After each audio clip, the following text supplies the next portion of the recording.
So we're back. Hi, community. Hey, Aurora Black community, the entire Canada, York region, wherever you are that you'll be watching from. This is Fiona, the host of Aurora Black Community Association. We're just taking this responsibility to introduce candidates who accept the call to say, let people know who you are and you're here. We know this was a quick election, so any little minute we can squeeze in to let people know who are their candidates and how to get to know them. It's our goal to do that. And so thank you so much, Gail, for accepting the call out. And I told you already, I was super excited when I found this website with a whole list of Black candidates. I'm like, this is gorgeous. I just loved everything about it. So if I'm looking down, is because I am sharing, is because I am, what do you call it now, looking for comments from the community that I might put on the screen so you can see what they're asking. If you're coming on and you're watching, please feel free to let us know your question. And Gail, without further ado, tell the community who you are, what party you're from, and which Black queen we have here today running for Ottawa. The floor Thank is you yours. so much. Thank you so much. So my name is Gail Bannister Clark, and I'm the NDP candidate for Brampton East. I am a teacher. I've been teaching in the riding of Brampton East for 14 years, and I've been a resident of Brampton for over 30 years. It's where I've raised my family. I have two adult young women in my house and a husband, and the three of them just give me amazing support so that Awesome. I can do things like this. And I am currently the president of the Peel Elementary Teachers Local, which is the union that supports elementary teachers here in the Peel region. And I've been the president for the last 2 years, and really just found myself advocating for all of Brampton during the pandemic. So it began by supporting teachers and students, during these challenging times for their health and safety, and realized how underserved Brampton is, with only one fully functional hospital. We really saw that we were in a crisis situation in terms of healthcare. And I got together with some other activists in the community, a parent activist group, and they invited me, to do a press conference with doctors as well to talk about what was happening here in Brampton in terms of the healthcare crisis, and that's really what launched me to get involved in terms of politics and put my name forward to run. Well, listen, it takes courage, eh? It takes courage. And I was just saying to you before we came on live that I'm sitting here and I was getting my room ready, folding some laundry that's been sitting on this floor probably for a whole solid week. And as I was about to get organized to look a little better for you today, I thought, you know what? I'm going to sit right here in my room because that would be my question for you. How much more is required of a woman candidate and also a Black gorgeous woman? Like, tell us a little bit about that for you as a candidate. Yes. Well, it's a different experience being a woman, because everyone does look at what you're wearing, what you look like. And being a Black woman, especially, only 6% of my constituents are Black. So, I'm in a community that really, doesn't interact very much with Black people. So, hard to know what their expectations are even, right? But, as I said to you before, I've been, using a wash and go style. I have to make sure it's quick. I can't do my twist outs that I love to do, because I just got to be ready to go on the fly every single day. Even today. So I was going to do this interview while I was out knocking on doors, and I realized I needed a laptop and I couldn't do it on my phone. So I had to rush back here and, change quickly and, just try and look proper. Well, thank you, because we do take those lightly. We talk about hair. Just the other day, I was posting on Dear Black Queen. Like, guys, I'm sorry. I know I appreciate my hair, but it is hard to deal with your Yes. hair sometimes. And Yes. especially when you always want to look presentable. And we're not saying our hair is not presentable, whatever it is, but there's a grooming that's required based on what Yes. your taste is and your like. So even as you prepare for this, you have to be having that in mind. Absolutely. And I mean, I was also, spoken to, by my campaign manager about what I was wearing. And I, I was taken aback, and I thought, this is what women experience, and we've heard about this from like Hillary Clinton, for example, right? That, and we know that women are judged more harshly on what they're wearing. And I mean, I've been, of course, going out looking presentable. I'm not wearing jeans. I'm wearing dress pants. I'm wearing I think I'm doing very well. But he said, well, we get judged more harshly. I'm like, well, like no one knows that more than a Black woman, right? Absolutely. Mm-hmm. But even then, like there's this, a higher call for me to look different.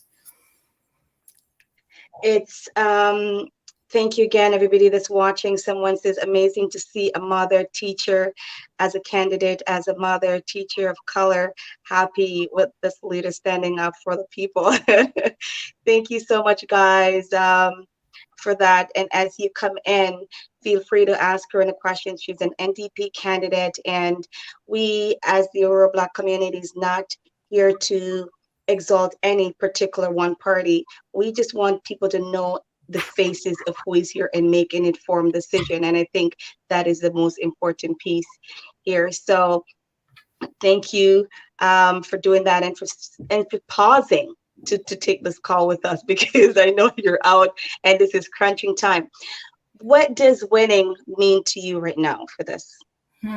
Oh, number one for me, it would mean that the people in Brampton East have representation.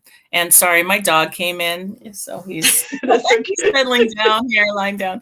But it would mean that they have representation, because honestly, it hurts my heart to see how underrepresented we are here in Brampton as a whole.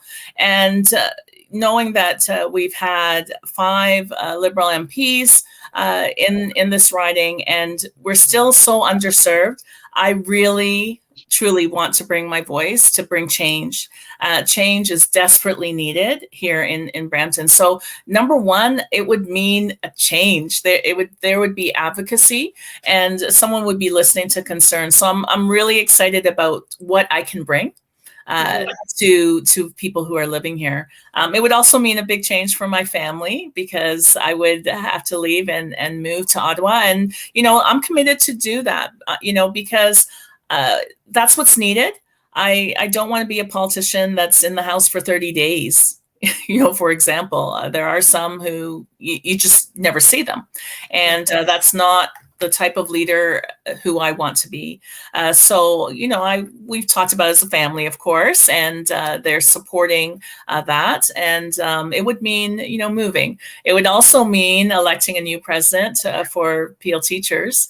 And again, that hurts my heart. Change is good. Change is necessary, as long as we're making progress. I work with a dynamic, powerful group of leaders, in my office, who are holding things steady, who are doing the solid work that's needed right now as we just started school up for September.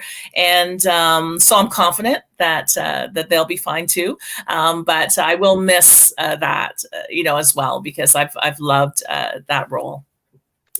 Well, I can understand, but it's so great when we are not afraid of change.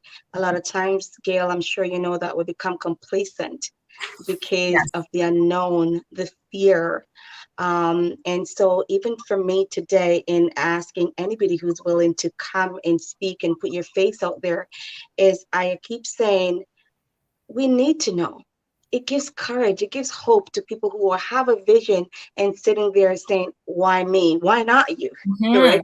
Exactly. Why not? And actually, when I thought about running, I was speaking with someone, and they were, talking about another person who was running, and they said, I'm not sure that they're the right person. I'm not sure they have the credentials, this sort of thing. And, sometimes that negativity gets into your head. And, I was speaking with a colleague, and I said this, and, they just looked at me and they said, like, you are a strong candidate. You're educated, you're passionate about people, serving people. And that's what this job is about. You know how to listen and you know how to get things done. And I was like, okay, you make a good point. Now, the other things you can learn, right? Like, and there will be a lot to learn. Always. Even running as a candidate, there's so much that I have learned already, that I didn't understand about running, right, in a federal election. So there's always learning to do, but I'm able to do that, and that is one thing that that I carry with me is always to rise to the challenge, take opportunities that are available to you. You don't know what's coming your way, and sometimes you just have to sit back and say, you know what, this opportunity is here, and I'm going to jump in and do this. And, that's what I've done.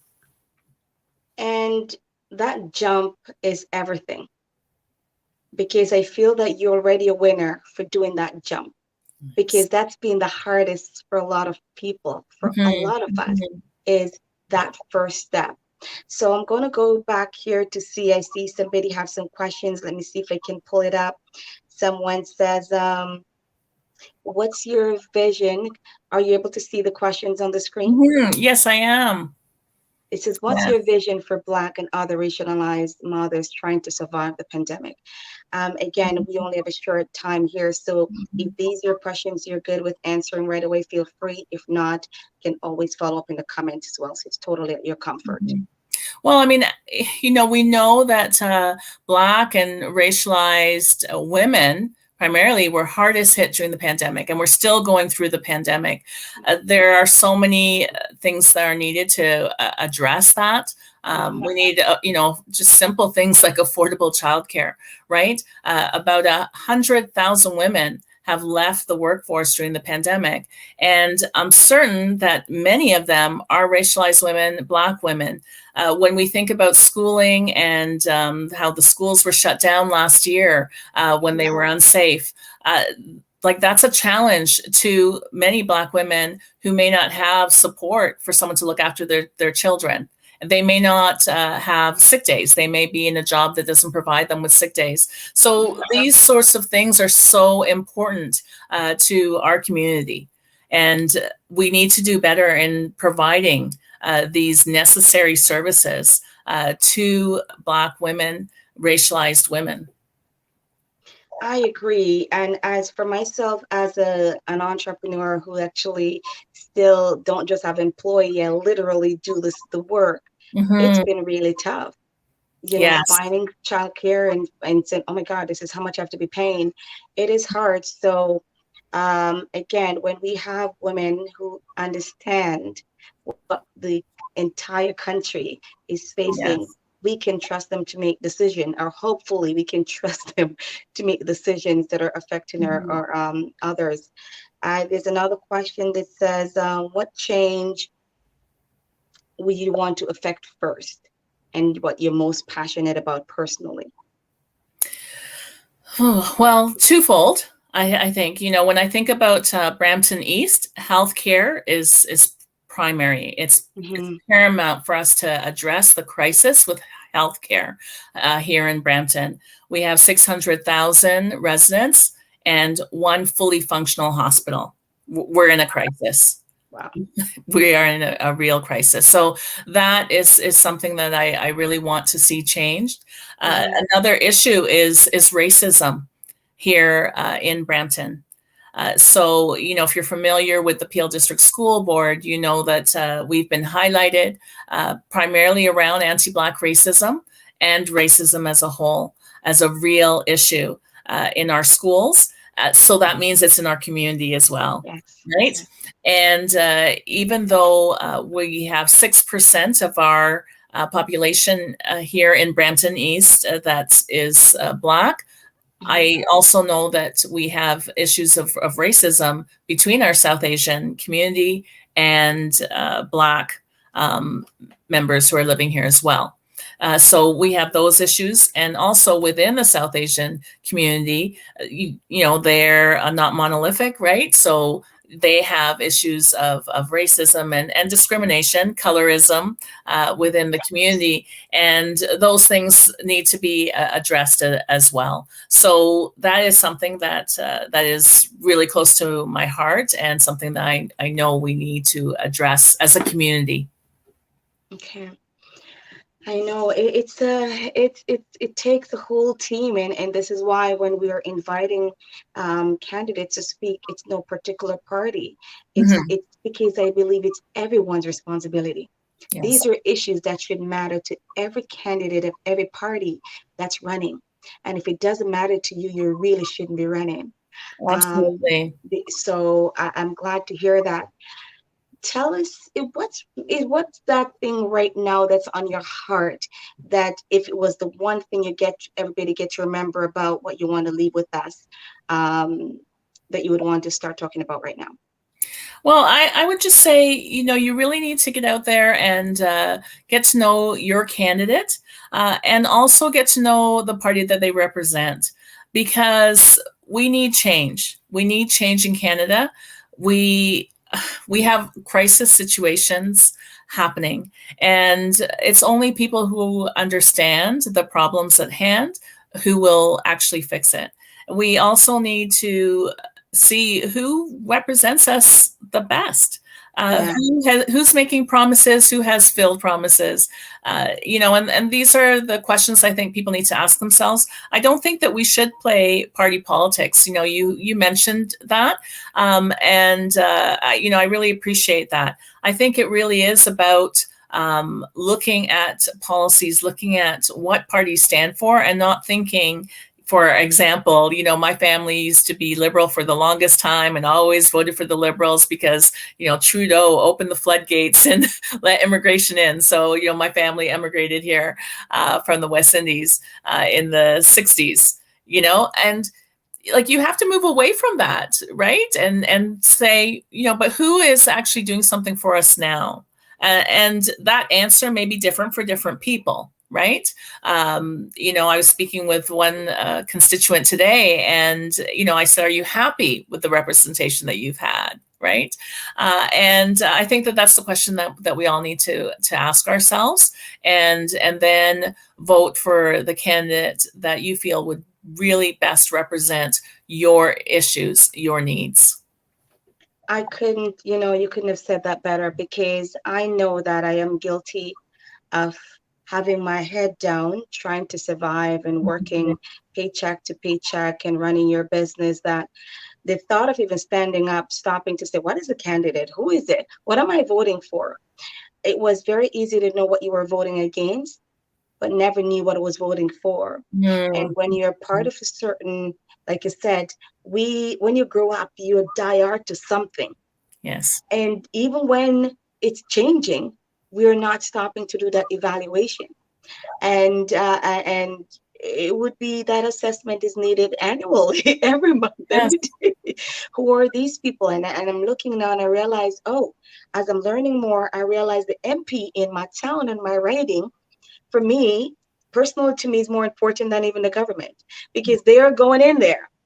And if you were absent in my community and absent to me, and that I don't feel that when you're going to Ottawa, you're going to be more absent, right? And Exactly. I didn't like the feeling of these one night stand politician or candidate, Yeah. come get, and you get the cookie and the milk and then disappear until it's time for refill, right?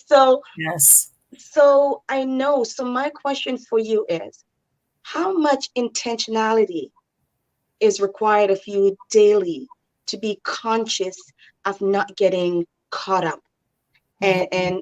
and not missing what you're really passionate about? Mhm.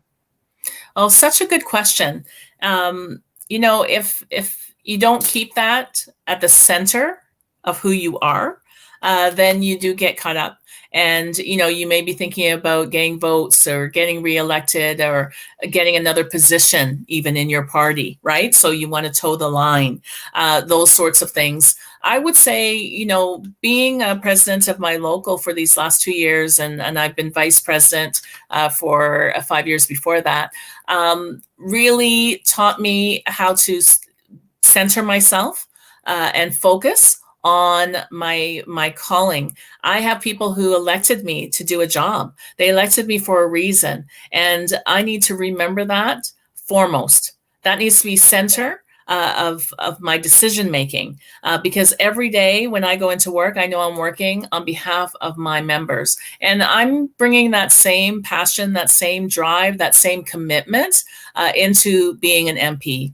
I am going to remember the doors that I knocked on and what people told me when I knocked on their doors and the commitment that I made to them. I told them that I would listen to them. I told them that I would return calls. I told them I'd return emails. And, I will do that. And I said I would do what I need to do to make life better for them. And that's the commitment I've made. And, sometimes I recognize I'm not naive. I know that there are going to be barriers to me accomplishing that. Absolutely. I need to learn the job, right? Exactly the ins and outs. So there's going to be a learning curve. And sometimes I may not be able to enact the change that I want to enact, right? It may be left up to someone else. But I am very good at connecting with people and finding out the steps that are needed to make a change. And even getting that information out to folks, I think will be valuable, because a lot of times people just don't even know who to turn to, right? So while I've been knocking on doors, sometimes they've talked to me about something that's municipal, for example. Well, if someone calls me a constituent and something's, really belongs to the municipal level, it's not up to me just to say, oh, I can't do anything about that.